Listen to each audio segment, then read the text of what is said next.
The Juneau World Affairs Council presents Turkey, Iran, and the U.S. International Tensions under the Trump administration with NPR Correspondent Peter Kenyon. Kenyon is a former Alaska Public Radio reporter who began his public radio career in Petersburg. He's been based in Istanbul since 2010 and previously covered the Middle East, North Africa, and the Israeli-Palestinian conflict.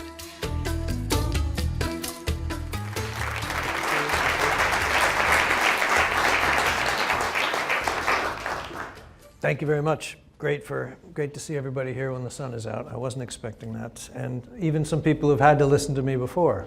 So welcome again. It's not going to be that different. But it is really good to be back, and I'm glad so many people are interested in this crazy part of the world that I cover. I'll talk a little bit about that, a little bit about journalism, and most of it's going to be questions, so I hope you have a few, because I don't have a very long spiel. As you heard, I started in Petersburg. I came up here and got to watch them try to impeach the governor, and then there was an oil spill, and then I got to be the host up in, can I do that? I don't know why we're getting feedback. And then we had, then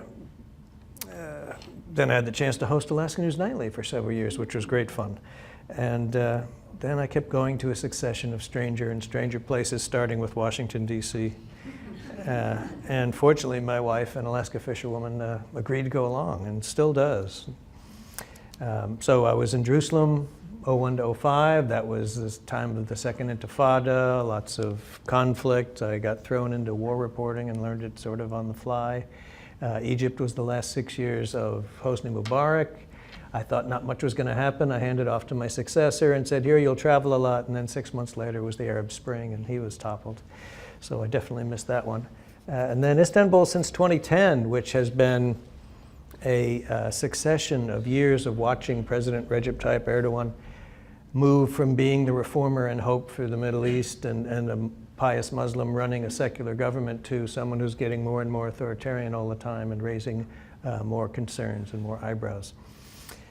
So I spent a lot of time covering that, and also a lot of time covering Iran, which just had come through this very rare moment when you had a pragmatic Iranian president.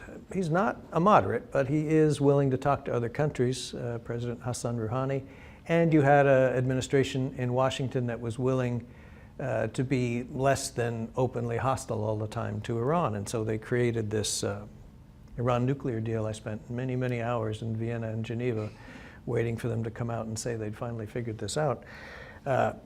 And then comes Donald J. Trump, and that's all out the window, and that's been pulled, and one set of sanctions has already gone back on Iran, and another one, the big one, oil sanctions, comes up in November, right about the time of our midterm elections, I think. And Europe and Russia and China say they're going to, fight back and keep trading despite the American sanctions, but whether they've got a viable plan to do that is not entirely clear. So there's a lot of uncertainty in all these relationships at this time.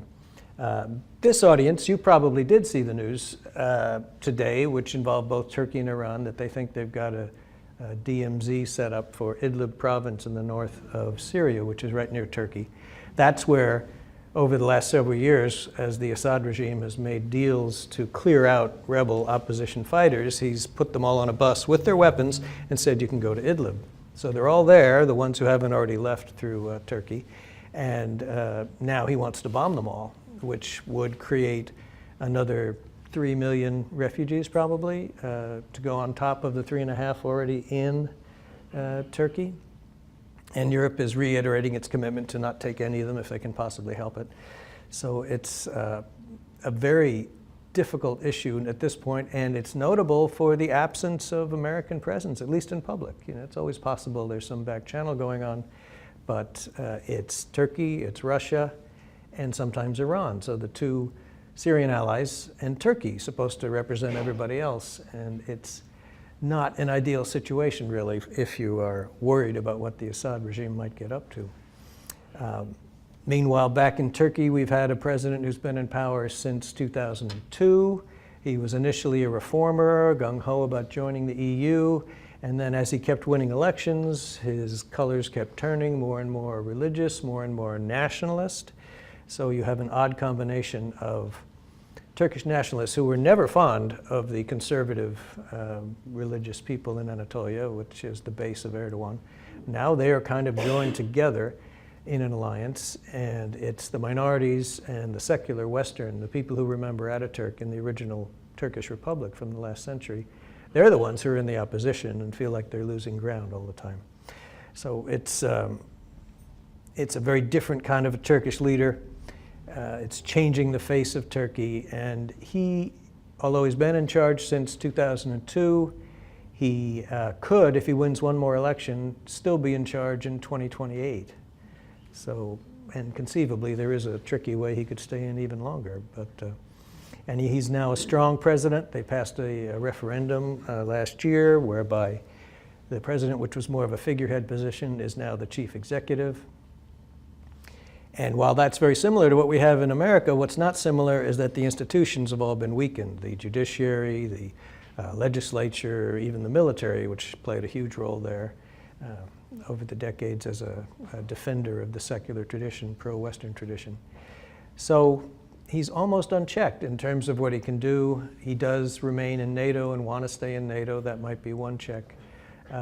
He's no longer pushing to get into the EU, and they're no longer eager to have Turkey in there.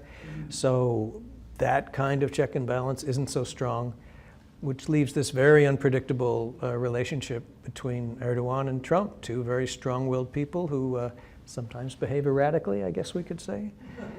So where that leads, I don't know. It certainly makes it an interesting place to report from. There's plenty of news to cover, and I don't have time, honestly, to do it all. I just do my best.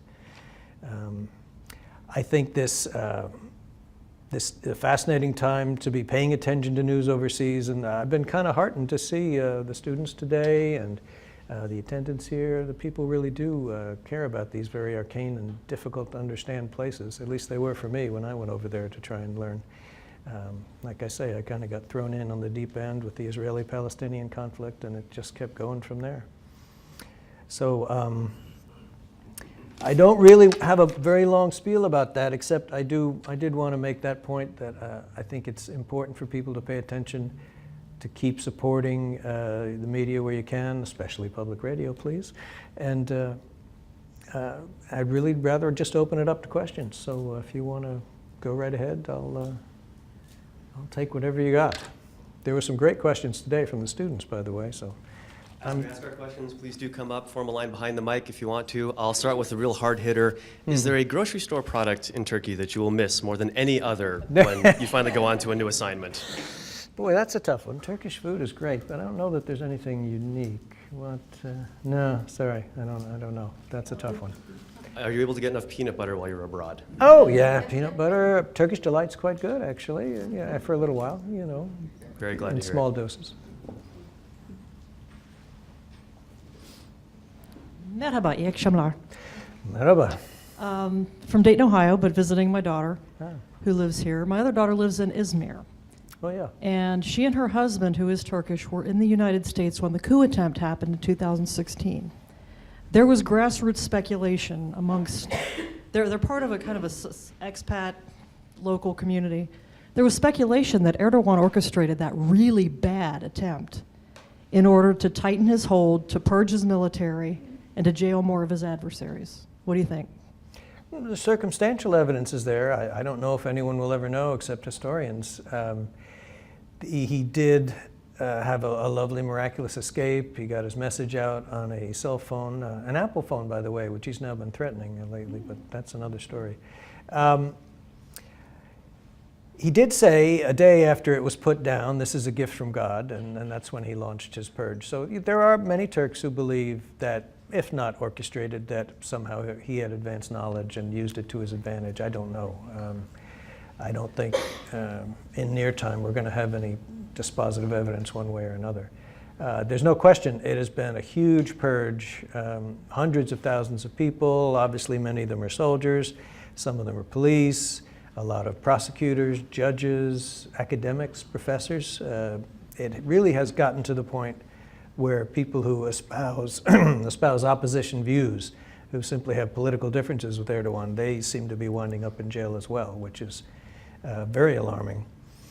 The media has been stifled or bought out in many cases by friends of Erdogan, so the pro-government line in Turkish media is very prominent. Yeah, and I think the purge is the big story from Turkey since 2016. Oh, and by the way, you were in the US when it happened, so was I. I had been walking up a hiking trail in Petersburg, and I got all these phone messages on July 15th, 2016. Yeah. Please. Thank you for coming. On the eve of Yom Kippur, can you speculate on an Israeli-Palestinian solution? No time soon. I could speculate that way. Yes, Yom Kippur today and tomorrow being celebrated. It's, I don't know. I mean, I was there for the Intifada and it was very, very tough. At the moment, we have an administration that's even more pro-Israel than usual. America's always been on Israel's side since 1948. But now we have cuts to the Gaza funding for the Palestinians, which is an attempt, I believe, to pressure Abbas and the Palestinians to get back to the table and talk about this peace plan that we still haven't seen yet, that Jared Kushner is supposedly working on. I suspect if and when they manage to get that started, that it will have a very difficult row. Certainly all the previous ones have, and I've heard nothing to suggest that this has anything new enough to make a difference. Welcome home. Thanks very much. It's great to be back. What's the state of the media today, and what can we do to help preserve what we have left?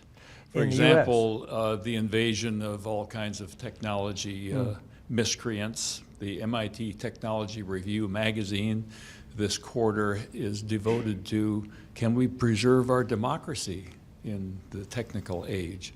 Are we going to wind up with just NPR and New York Times left? And do we just keep throwing money at you folks and all will be well? Well, you can certainly try. I don't know where the meat is going. I mean, it's the technological changes are faster now. They're more rapid. But I think actually this is similar to what's happened in the past. And every time there's change, people wonder if it's going to survive. The advent, the growth of hacking and cyber crime and cyber misbehaving is certainly worrying. We'll all be watching Mr. Putin for the midterm elections, see if there's anything that we can tie to him. I think that's going to keep going at some level. It's just bound to. The technology is there. It's harder to regulate. It's so broad and so quick. And how do you regulate it without stifling genuine free speech, genuine political speech? I mean, but I think the need for information and the interest will continue. I think we will continue to have some kind of media. We make fun maybe of some of the internet media sites now that don't seem to have many restrictions and a strict editorial process to make sure everything's accurate. But someday that's going to be how it all gets consumed. I mean, I think we're moving in that direction. So how it develops, that's going to be the interesting thing to watch. Hi, my name is Frank Rue. Our son married an Iranian American, and we were in Tehran celebrating their wedding basically the day the nuclear deal was signed. Oh, yeah. And there was a huge amount of optimism in Iran. Yeah. When we walked around the streets, people would come up to us and ask where we were from, and they were very friendly towards Americans, which amazed us, actually. Yeah. And it seemed like there was some hope for a moderation in Iran then. So I guess my question of you is, do you think there is a real sort of moderate movement towards the West in Iran? And will the sanctions crush that and or perhaps let it bloom? I don't know. A very tricky question. That I've experienced that as well. It was true well before the nuclear deal was agreed. Iranians love to talk to Americans. They especially want us to know that they're not the way they're portrayed in the media back in the U.S. But I think this question of a big sea change, that's really difficult. I mean, Hassan Rouhani, the president, is a pragmatist. He's willing to talk to the outside world, but he's not a reformer. He's not the kind of guy who's going to change the theocracy that runs Iran. And the protests that have been going on since December at least, are routinely put down and repressed very harshly. The supreme leader, a hardliner, Ayatollah Ali Khamenei, is still the only guy in real charge of the important things, and nothing happens without his approval. So I suspect, especially with the Trump administration changing the rhetoric from the Obama era, let's talk, to now we're going to put sanctions back and all bets are off, I think the hardliners in Iran are now in the ascendancy, and they'll be putting pressure on Rouhani, who will be able to do even less in the last couple of years he's got in his second term. And the only question is who follows him. There have been strong, moderate reform turnouts at the ballot box, which has been very interesting to watch. Whether that will happen again this time is a big question. Can you give us a glimpse of the living in Iran and well in Turkey with the difficulty that those economies are going through? Yeah, they're both having similar difficulties at the moment. Both the currencies are very depressed.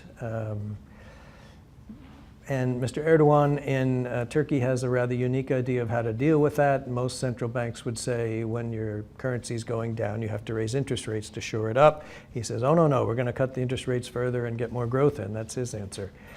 He has lived on big mega projects. He wants to build a new canal to parallel the Bosporus Strait. There's a new airport, just about the world's biggest, going in up on the Black Sea, tunnels under the Bosporus. And that's how the economy, one way the economy is kept so strong, stronger than most European countries for recent years. But can that last is the question, and does he have a sustainable way of keeping the economic growth going? That's a really big question. It's harder to live in Iran than it is in Turkey, no question about it. The social repression, the political repression, and the inability to voice any dissent is much worse in Iran than it is in Turkey, although it exists in both places. The people there are very resilient, though, and they keep trying and keep hoping against hope.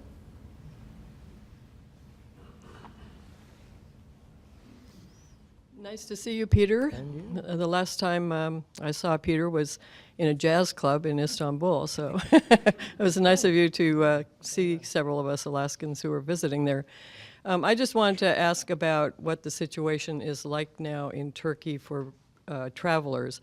I was totally blown away by the country. I thought it was just fantastic, and the food, the people, the ruins, everything about it I really liked. So what's it like for an American to go there now? I would say it's fine myself. The majority of tourists to Turkey these days are not Americans. They're Russians, actually. They all come pouring in from the frozen steppe and go to the Aegean Sea to put on their Speedos and hang out and drink vodka. But the other thing that surprised me was when I found out when I got there in 2010, they had 1.3 million Iranians coming to Turkey every year, visa-free. And a lot of them went up to Europe, but a lot of them also went down to the beach. And managed to get along with the Russians just fine. So yeah, it's, but to answer your question, it's not dangerous for Americans. There have not been any attacks recently. A couple of years ago, there was a New Year's Eve bombing at a nightclub. And before that, there have been some other attacks.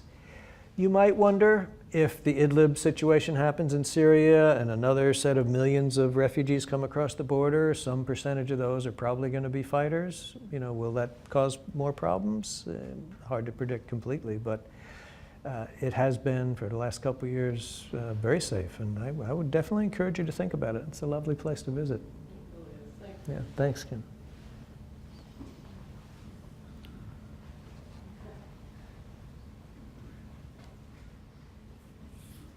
Hi, Peter. Hi. Glad you're here.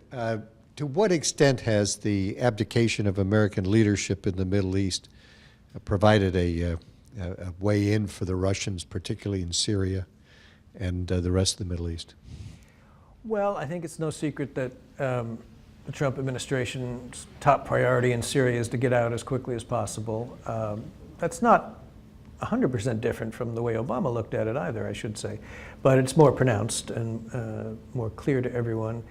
And the Russian insertion of their air power into that conflict was a huge turning point. I mean, it really was a game changer, and it ensured, as it turns out now, the survival for a while at least of Bashar al-Assad, who is going to be intent, I believe, on taking revenge against all those who opposed him.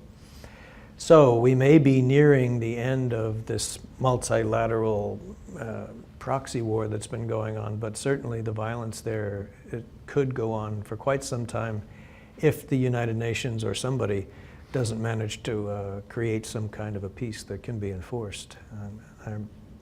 I'm not sure what the American play would be if they wanted to get back into it at this point, but yeah, definitely it's become a really difficult problem to solve. Hi, Frankie Pelafont.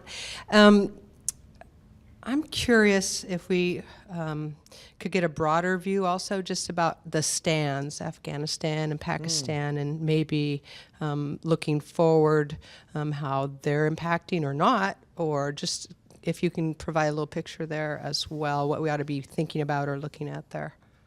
Well, it really impacted Iran, which is how I come through it. That's one of my countries of interest. So if you go down to the southern part of around Lake Van and down towards the border in Turkey, you will find just about every auto mechanic shop is run by an Iranian or an Afghani who escaped to Iran, which is their neighbor, and during that war, and stayed there as long as they could. And then when they couldn't stand that, they climbed over the mountains and moved to Turkey. So they are the last wave, the pre-Syrian wave of refugees and displaced people. And I was once at some exhibition, and General Petraeus was up on the stage, and he was fielding questions, and Afghanistan was the subject, and a member of the House of Lords stood up in the back and said he wondered if General Petraeus had any advice on how it is we're going to win the hearts and minds of these people whose main goal in life is to be left alone. One of those questions that really doesn't have a good answer, and Petraeus didn't have one. But yeah, these tensions are going to have ripple effects all around the region, and Iran, Turkey, and then Europe and the West all get sucked into it. Following on Jim Clark's question, a very good book I read was All the Shah's Men, sort of explains I don't know if you agree, but it gives you a little history on how our interests after World War II and the British interests after World War II were concerns about Russia and the Soviet Union taking over Iran. And so we overthrew the government and put the Shah back in. So now, with us out of the picture, pretty much, and the Russians helping certainly in Syria as allies of Iran, and the Chinese, when we were in Iran, the Chinese are everywhere, building, and what do you think will be the long-term relationship with Russia and Iran and China and Iran versus the U.S. and Iran?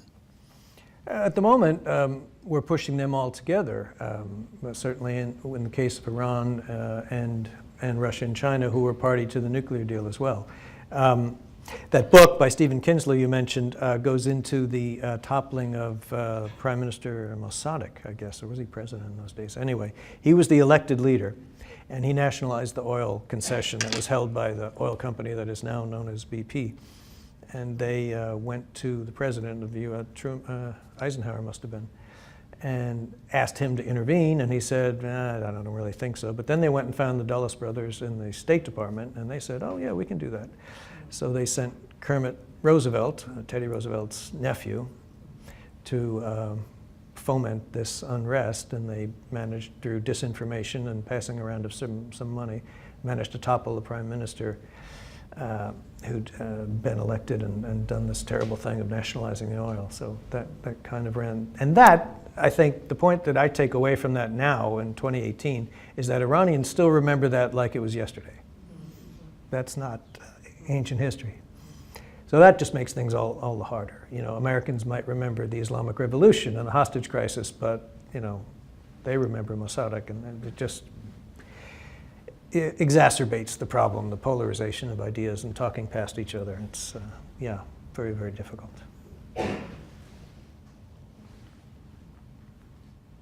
Hi. I watched your lecture earlier today at UAS on the live streaming, and you had talked about how you had predicted Mubarak way earlier, but you never got credit for it because it didn't get printed.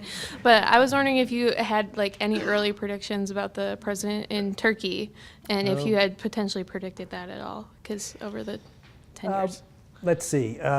What I'd said about predicting Mubarak was I had written that there was a chance of an uprising, and people should watch out. But that story never ran because it was part of a pre-written obituary for Hosni Mubarak. So I was a genius in my own mind. But in terms of Turkey, I mean, I showed up in 2010. He'd already been in power for 8 years at that point. Now it's another 8. He's still in power, and he just started a 5-year term. If he wins in 2023, which is going to be, by the way, the centenary of Ataturk's republic, and Erdogan has always had as his goal to be the guy in charge on the 100th anniversary.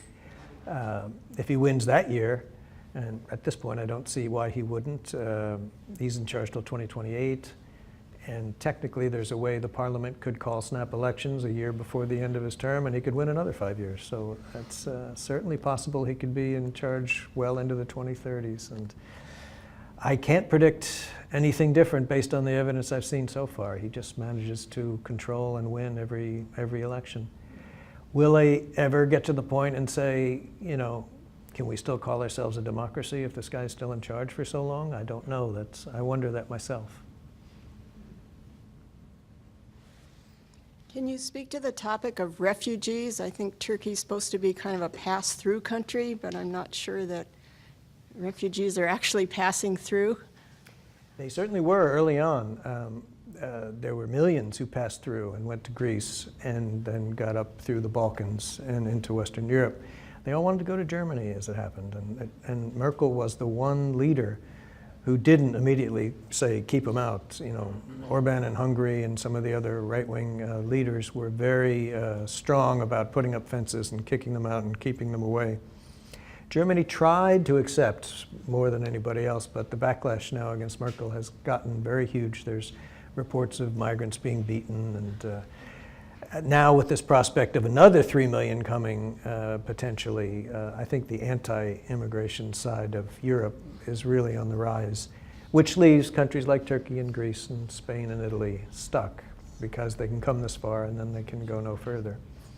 So Turkey is now desperately trying to create a situation where they can make parts of northern Syria safe so they can create the camps over on that side and put them back into Syria. And they have been doing that for quite some time. Now, if there's this attack on Idlib, that's not going to be tenable. They're all going to come rushing back. And what happens then, I don't know. What do you see as the fate of the Kurds in this area going forward, just given the various tensions and the fact that they've never had a country? Another easy question. Thanks very much. So the Kurds, very brief story. They have a traditional homeland in their belief, parts of Turkey, parts of Iraq, parts of Iran, and parts of Syria. That all makes Kurdistan, and pretty much every Kurd I've ever talked to believes that should be their homeland. The majority of them are not willing to go and fight over it, though. But there is a militant group called the Kurdistan Workers' Party, known as the PKK, that has fought an insurgency, well, a war for, they believe, their homeland since the mid-1980s. And it almost got solved, I would like to say, halfway towards being solved in the middle of Erdogan's reign up till now. He started a peace process. He was having direct talks with the PKK, which was always taboo before. And then all of a sudden, he lost an election, or he got a very small majority in one election, not enough to control parliament the way he wanted to. And all of a sudden, the peace talks are over, the war was restarted, and he ever since has become more and more nationalist. And the Kurds are back to square one now. I think the chance of making peace with Erdogan are very slim at the moment. And it would take, I would say, a pretty hefty international, multinational effort to change that. And I just don't see the rest of the world paying enough attention to the Kurdish problem at this point for that to happen. So yeah, not much good news on that front. Are there any easy questions about the Middle East? And it seems like for my lifetime anyway, each issue is so multi-layered and complicated. And how do you sift through that as a reporter? or have you developed a method after years of covering this region? One of the reasons there's no easy answers, I think, is the prominence of religion in the area and how it affects people in the way they think. As someone told me when I first got to Jerusalem, you know, you can resolve a land dispute, you can figure that out. But if it's sacred ground, then forget it, all bets are off. And so that has been a big part of the problem. It's, you know, it also could be an organizing principle for some kind of solution in a positive world. That's a little pie in the sky, I suppose, but it's a powerful force, and it's not being used for peace at the moment, unfortunately, I guess is the way I'd say it. What is your assessment of the belligerence of President Trump and him bringing John Bolton in, and, you know, the rhetoric that they use? You know, do you foresee that turning into action? And I guess my follow-up to that is, it seems to me that my daughter-in-law is Iranian American, that the Iranian people are very proud Persians, and that if they feel more under attack with the sanctions and even military action potentially, that would be one thing that would really help unify them, even though they're very different in their views from the right and the left, and conservative. And well, in terms of more aggression and pressure, I mean, that has translated to action. Those people he's brought in, they moved the embassy in Jerusalem and from Tel Aviv to Jerusalem. There's the pulling out of the Iran nuclear deal and the reimposition of sanctions. The aggressive foreign policy is being carried out in deeds, not just in hot rhetoric. At the moment, as I said earlier, in the case of Iran, that is putting the hardliners in the ascendancy. It's not really unifying. Your average Iranian, I would say, certainly those who vote, want someone more moderate. They picked Rouhani not because he was the closest thing to a moderate they could have on the ballot. That's how they control the elections in Iran. They don't always, as in the case of Ahmadinejad, maybe tinker with the vote, but they do handpick the candidates that are allowed to run in the first place. So that has pretty much the same effect, although they did go as moderate as they were allowed to go, and I think they would go further if they were allowed. So you've spoken plenty about different somewhat degrees of failed democracies throughout the rest of the world. How close would you describe us in our present state to being, how close are we to being a perfect representative republic? And is there another example of a different country that you would compare us to that we might be similar to? I don't know about comparisons. It's you can find plenty of people in Western Europe who will point out flaws in the American democracy. It's hardly a perfect system. It has institutions, though, that have saved it, I would say, from people who might not be the best leaders, should I put it that way. This is the problem in a place like Turkey. Erdogan is in charge, he's a very strong-willed guy, and the institutions are not strong enough to stand up to him. The judiciary has been somewhat gutted. He's been appointing lots of judges who are friendly to himself. The media has become very docile. The military, which used to be a bastion of secularism, has been put back to the barracks, as they say. So I would say the American judicial system, we'll see what this new Supreme Court's like, I suppose, on that front. I would say at this point, the institutions of America are still stronger. Just had a couple questions, I guess, combined together, but I'm wondering about the Kurds on the south of the border, and Iraq is a bigger story. From what I understand, it's in complete, utter disarray with corruption, nothing's getting done, and patronage is basically keeping the economy alive, for one. And then I'm wondering about the Shia and Sunni sort of battle that the Saudis kind of seem to be pushing. Are they hoping to draw us into war against Iran? The Saudis. Okay. And then the third one is just kind of a comment on NPR, I guess.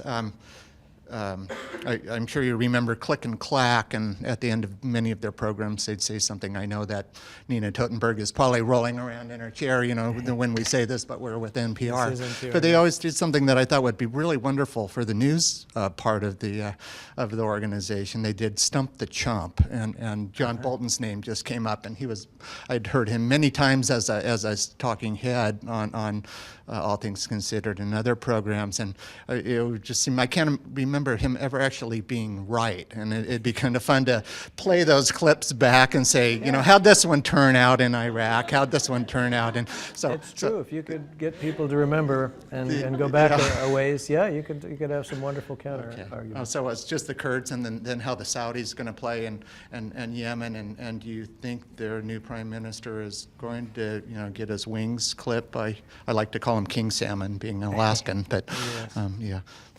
Yes, the young Mohammed is very strong-willed. He's very young by Saudi standards to be. He's not technically in charge, but he is essentially running things, and that's pretty normal for the crown prince. They sort of get a practice time before they become the king. I don't know about drawing us into war. I mean, they're using American weapons in a lot of cases, and they have the backing of Washington in their war against the Houthi rebels in Yemen, who are backed by Iran. And both sides have committed some quite egregious damage. That country is very poor. It's running out of water. And yeah, I'm not quite sure how they're going to survive this. It's a very difficult situation. The KRG, Kurdish Regional Government in Iraq, I'm sure there's corruption there. I have no doubt about it. For the Kurds, they are a shining example of how they can run their own country, even though it's not. It's part of northern Iraq. They call it, Kurdistan, but that's not the official name. They are in charge, though, and have been for years, and probably will continue to be for quite some time, although Baghdad has been trying to take control of the borders, and they had a referendum that really upset people, and both in Turkey and in Baghdad, a referendum saying, oh, by the way, we still want our country, you know, that big country with all the pieces of your land someday. So they've been having a difficult time at the moment, but I don't think they'll be giving up on their aspirations. I also don't think there's much of a way for them to get to them anytime soon. As President Erdogan sort of tightens his grip on the country, I'm guessing he's becoming more fundamental in his Islam? I wouldn't necessarily say that. His brand of Islam is like the Muslim Brotherhood, which I'm not competent to give you a perfect spectrum, but it's somewhere in the center right. It's far from the fundamentalist ISIS, Al-Qaeda, Nusra Front. He went to Egypt after the Arab Spring, and he was saying, he went on TV, a national televised interview, and said, you know, I'm a pious Muslim, I run a secular state, it works fine. And he was practically run out of the country. They didn't want to hear that. That's not what they wanted. That's when the Muslim Brotherhood was in charge for the very brief period after Mubarak, before the military moved back in with General Sisi. Yeah, it's more religious is what it is. The difference is it was always very secular in Turkey. And Erdogan started focusing on getting into Europe, doing pro-Western reforms. Everybody just breathed a sigh of relief and said, oh, this guy's fine. And now, year after year, there's more religion. First he got, which was actually, you could say, a civil rights issue. He won the right to wear the Islamic headscarf in a public job, if you're work at the post office or in a ministry. And he has done more to advance Muslim rights and religious rights, and not so much for anybody else. So that is the way I see his religion being manifested. But in the great scheme of Islamic religions and where they go, Turkey is far from the most extreme. Yeah. Is that having an effect on, say, college-educated women? Are they being sort of crimped by this, or have you seen much change in that department? That has always been a problem in Turkey. Under the pro-Western military governments, that's more cultural than religious. And yeah, I don't think it's gotten appreciably worse. Although in some parts of Anatolia, maybe it has. That it's entire in small villages, it's still very, very difficult. I just just got one question. What is the role that Turkey plays in the world, and why is that something important for Americans to understand? Well, its location has always been pretty crucial. It's right in between the Middle East. It's very close to the stands on the way to Russia. It's right on the edge of Europe. Came sort of halfway to being part of Europe at some point. So it's involved in a whole lot of difficult issues just by virtue of where it is, and also by virtue of the political ambitions they have. And the reason I think it matters to Americans is because problems in that region can, if they blow up and lead to war, young men and women are going to be in harm's way again. So hopefully that will never happen, but you certainly can't rule it out. And that's a good reason to pay attention, I would say. Earlier you said that you just kind of got thrown into covering war. What was that learning curve like? Very steep. I mean, What are some examples? Well, I mean, you either learn how to survive or, that's it. It's all done. So I managed to be fortunate. There was other journalists there who had been in conflict zones before. So you didn't have to go completely on your own.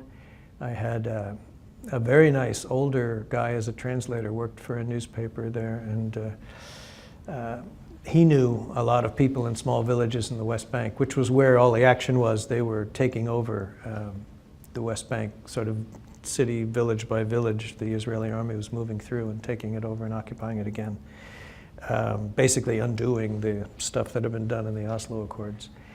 And so that was my experience. I've said this, some of you have heard this before. It's the only place I've ever been shot at, but they were warning shots, and they were good enough to not hit me. So, yeah, but it was quite a learning curve.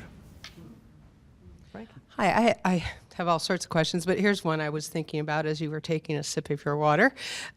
Is water as a resource a political aspect that comes into hard play there in the stands and in Turkey, Syria, Eritrea, etc.? And can you elaborate a little on that if you're shaking your head yes? It is. I'm less familiar with what's happening in the stands, but in Turkey, they have the Euphrates there and the Tigris, and they're building dams.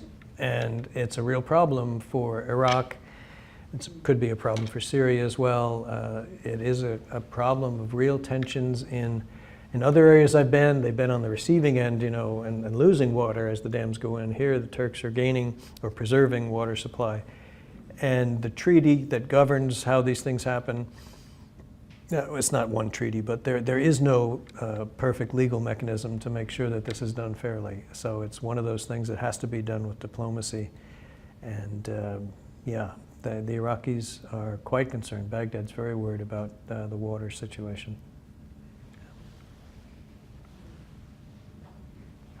So as you said, it's important for Americans to know what's going on in the rest of the world, and I think it's really easy to just pay attention to our own little bubble right here. And I suppose I'm wondering, since you've been a correspondent in Turkey and Iran, do you think it's getting worse or better, especially with how much importance we have and how much attention we pay to news on the internet? Well, let's see. I don't know exactly about the internet's impact, but I would say certainly the Trump phenomenon has made it harder to get international stories on the air, including at NPR. There's just so much to cover in Washington. But we keep trying, and they're not bad. They've gotten over their initial shock, and they're starting to balance things out a little bit more. That is a problem. And I do wish that more attention would be paid to international news. I mean, of course, I'm biased, but I think these visits I've had here in the last couple of days have been very reassuring, actually. What about climate change, and how do you see the countries over there dealing with it? Do they talk about it? Are they aware of it? I mean, I've heard some stuff about southern parts of Iran will become uninhabitable, and I'm sure Saudi Arabia and some of those places. Well, those marshlands in southern Iraq are amazing. It's an amazing ecosystem, and they've been destroyed more than once. Saddam drained them at one point, just out of spite. He didn't like the people who were living down there. And now climate change could do the same thing, apparently. I was reading an article about that the other day. That would be a real shame, and certainly desertification in that part of the world is a big issue. And I don't think they're equipped, even if they wanted to deal with it, I'm not sure they're equipped to do much. So a strategy that our president very often uses when he wants to distract from an issue is essentially doing a denial of service attack by flooding the media with a bunch of whatever. I won't use any colorful language here. How do you believe we should deal with that and keep focused on the issues that we should be paying attention to? Well, I mean, that's sort of an eternal battle, information wars. I mean, it's been going on since the days when radio was the dominant medium.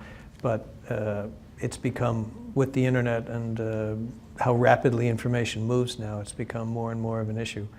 It's much easier for one important person or one person with the right access to flood a much greater sphere with information, misinformation, disinformation.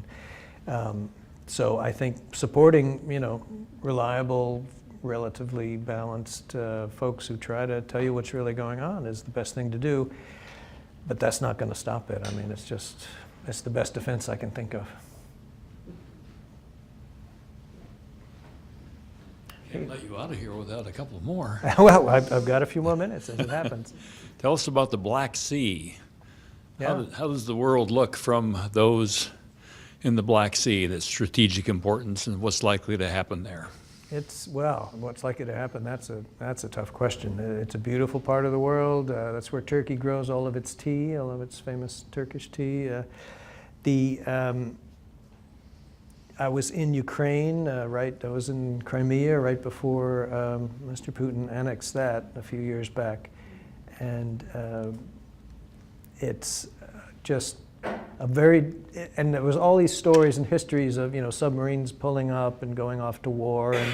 And still, I can get up on a Sunday morning and my house overlooks the Bosporus, the apartment I'm renting, and you can see a Russian submarine, gliding by on its way to the waters off of Syria. And it really is a reminder of what a critical waterway that is. And there's only 6 or 7 states who are part of this treaty that are allowed to use the Bosporus, and Turkey really has not very much to say about who can use it and who can't. It's an international, it's like the Strait of Hormuz, it's an international waterway that's governed internationally. The Black Sea is also, I don't know if it's going to be threatened by this project they call the Crazy Canal that Erdogan now wants to do, which is another strait from the Sea of Marmaris up into the Black Sea. Is that going to cause different currents? Is it somebody worried that it would drain the Black Sea? And I don't know. And the Black Sea, by the way, is this very salty sea for about this much of it, certain percentage of it, and underneath it is deeply polluted, awful stuff. It's hard to believe that fish even survive in the top layer. But a lot of the oxygen down low is gone, and there's a lot of heavy pollution there. So anyway, fascinating area. I have to grab onto an answer that you gave just a couple ago about find a reliable media source. For the past few years, I've been struggling to do just that. What most people do when they look for a media source is look for something that mirrors or echoes what their personal values and feelings are. And in order to fight that, or not necessarily fight, but to argue thoughtfully and intellectually against that, you have to have good raw data, whereas people will say, oh, that's not a reliable source, you can't use that. My source is reliable. Where is a reliable source? Your point about the echo chamber is good, and it's certainly one of the phenomena. It's being accelerated with the advent of online media. The ability to simply look where you want to look is much greater now. And if you want to avoid news that you don't like or channels that have stories you don't like, it's much easier to do that. I mean, you used to have to listen to the radio and you got what you got, or watch television and you got what you got, or your newspaper. Now you can really pick somebody who says what you already think, and you can just shut everything else out if you want to. That's always been a problem to some extent, but it's getting worse and worse now. And I wish I had an easy answer for combating it, but it's an inexorable process that you just have to be vigilant against. I miss Walter Cronkite. So in this area where social media really kind of controls a lot of the aspects of news, we've seen some prominent bans of what I think it's fair to consider some fringe figures, such as like Alex Jones of InfoWars. But the stated reasons for those bans were not defamation or threats of violence or anything like that in most of these cases. They were rather for hate speech. So these social media platforms have become, the executives of them have essentially become the arbiters of who gets an internet presence versus who doesn't. Do you believe that we should regulate these platforms as public utilities? Boy, that's above my pay grade a bit, but that's a big question, and it is certainly true that the pressure now to do things like cut Alex Jones off of his internet platforms without prosecuting him for anything. There's no crime that's being alleged here that's been committed. Is that a slippery slope? You know, where else could that be applied, depending on who's in charge of the social media platforms sometime in the future? I mean, are we going to be at the whim of Jeff Bezos and other folks like that? I don't know. And the other thing, when you mentioned fringe and outside, and it reminded me of the Walter Cronkite question, is, on the other hand, I would have to say that there's also a lot more diversity in your sources of information. And I think that's a good thing. But there's this question of getting into a rabbit hole you have to worry about. Anyway. Kind of areas of fascination. An area that I have a unique fascination about is Uzbekistan. Have you been there? Maybe not. And what do you think their place is in the Middle East as for effect in international Well, I news? mean, in the Caucasus in general, and the stands probably more so than the Middle East. But yeah, a lot of those countries have rather authoritarian leaders, and not all of them, but a few of them, and it makes change very difficult. They're former Soviet socialist republics, so having strongmen in charge doesn't seem that different.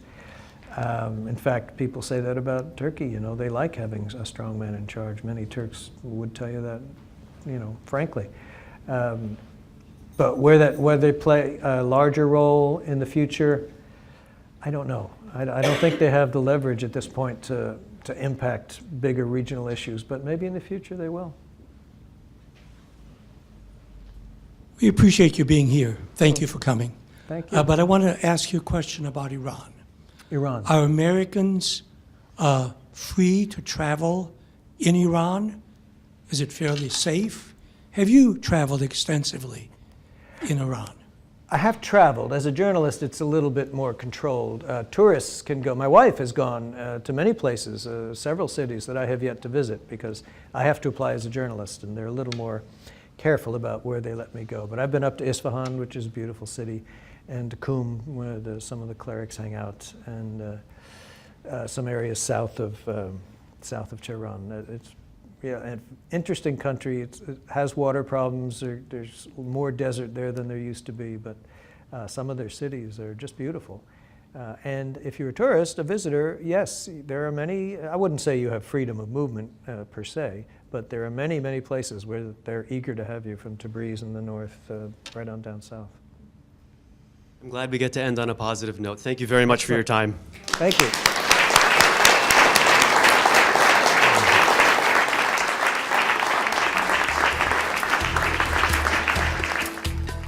That was NPR correspondent Peter Kenyon in this Juneau World Affairs Council presentation, produced in collaboration with 360 North.